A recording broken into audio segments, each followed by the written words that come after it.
Ever since the release of Persona 4 Golden and Persona 3 Portable in January, fans have been clamoring for some kind of new information regarding the franchise. So there's no better topic than a brand new mainline entry in the series with Persona 6. We've had rumors and speculation before, but this most recent drop of news is getting people talking about the future of Atlus as a multi-platform developer. So let's get into Persona 6 leaks and rumors. But first, a quick word from today's sponsor.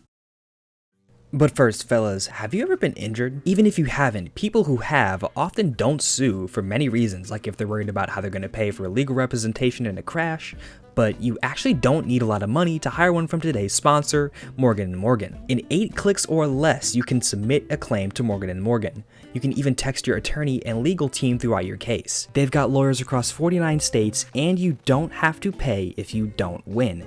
That's right, my friends, if you don't win your case, you do not have to pay them a dime, giving you the peace of mind you need to get the justice that you deserve. They offer a wide range of case types too, like defective products, personal injury, third-party injury, workers' compensation, medical malpractice, nursing home neglect and abuse, premises liability, and many, many more. They've won over $15 billion for their clients. If you're ever injured in an accident, you can check out Morgan & Morgan. You can submit a claim in 8 clicks or less without having to leave your couch. For more info, go to forthepeople.com or dial pound law.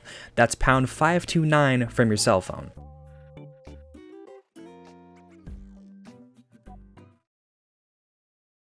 The most recent rumor regarding Persona 6 involves Nate the Hate, a YouTuber with a podcast regarding video game leaks and speculation, and he states that Persona 6 is not only skipping the previous generation, but is also a PS5 exclusive? Let's break this down. Over the past 3 years, Atlus has been porting their more popular titles to basically everything, and seeing great success doing so. Why would they not do that for their biggest release of the decade, possibly? At this point, both Sega and Atlus see the value of bringing Persona outside of the PlayStation ecosystem due to the success of the various ports. And I'm not even taking Game Pass money into account, as Microsoft paid a pretty penny to get Persona on their service. The Xbox needs Japanese support, and Microsoft is willing to pay for it.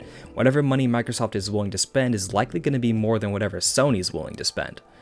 On to the next point, Atlus rarely ever jumps on the next-gen bandwagon so quickly.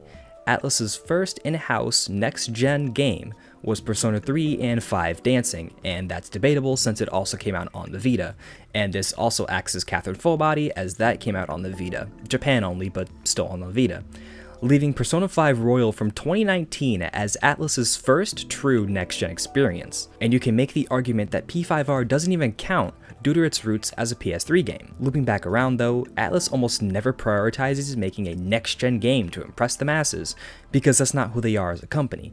They've always been in their own lane, making the games they want to make, when they want to make them. Even after the Sega acquisition, rarely if ever do I feel they've made a bad game. They've made games with bad elements, but they're still good titles overall. Even Atlus's lowest points still have a lot of value and are fun in their own right, if you don't take into account the context of their release. This isn't even mentioning the fact that the PS5 install base isn't enough to make a P6 exclusive sell well enough. Persona 5 released on the PS4 and PS3 with a combined install base of over 140 million systems across the world, but even with all those systems out in the wild, the original Persona 5 has sold a little over 2 million copies as of 2018. While the Persona series is more popular than ever, I think it would be foolish to limit Persona 6's audience to a measly 25 million, when the remastered version of P5R sold 1 million units in just a month across 6 platforms. Atlus has made a lot of new fans across multiple platforms, and burning them with P6 exclusivity on PS5 would be a terrible move and destroy the goodwill they have with fans at the moment. The only way I see P6 being an exclusive is if Sony either had a deal before Microsoft came in, or if Sony somehow made an offer they couldn't refuse, which I doubt. Atlus is rarely ever at the forefront of technology, so I don't really think that a next-gen only release makes sense, especially since the Switch is a big platform for JRPGs. And if the Steam Deck is the same way in Japan when it comes out, Atlus will have even more incentive to release PC ports. Not to step on Nate's parade here, but his accuracy is questionable at best. Back in January of 2022, Nate had said that Sony will retain whatever leverage they have on the mainline Persona games. I fully believe that they will retain whatever exclusive leverage they have with the mainline Persona games. All right, real quick edit here. In this clip, right after what I just showed you, he says something pretty ironic and pretty funny, honestly. Take a look. We've seen this time and time again, but Persona 6 is going to be, as we mentioned with previous other software, it's going to be a cross-generation game. Persona 6 will be a PS4 and PS5 title. We saw this with Persona 5. It was on PS3 and PlayStation 4. It makes sense for Atlus to keep it cross-generation. They want it as on many platforms as possible in the Sony ecosystem to reach as many players as possible. Yeah. All right, and then now I'm going to play the clip from the most recent podcast episode. You know, it's one of those games where people say, there's so many mainline Persona games now coming to other platforms. We've had Persona 3, 4, and 5 go to Xbox and Switch. So people say, well, naturally, that must mean Persona 6 is going to be a multi-platform game. Yeah. Every time I look into this, what I come away with is it is a PlayStation 5 game. It won't be coming to PlayStation 4. It is PS5 only in terms of the PlayStation family. Yeah.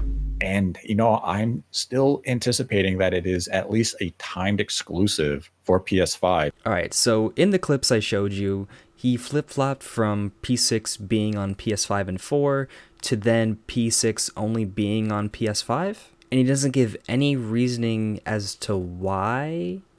Like, it would be one thing if he knew that they maybe changed engines, or maybe Sony only wants a PS5 version if there is any exclusivity there, but he doesn't give any reasoning as to why this is. Just kind of makes it seem less and less legitimate the more you think about it, which obviously ended up not being true.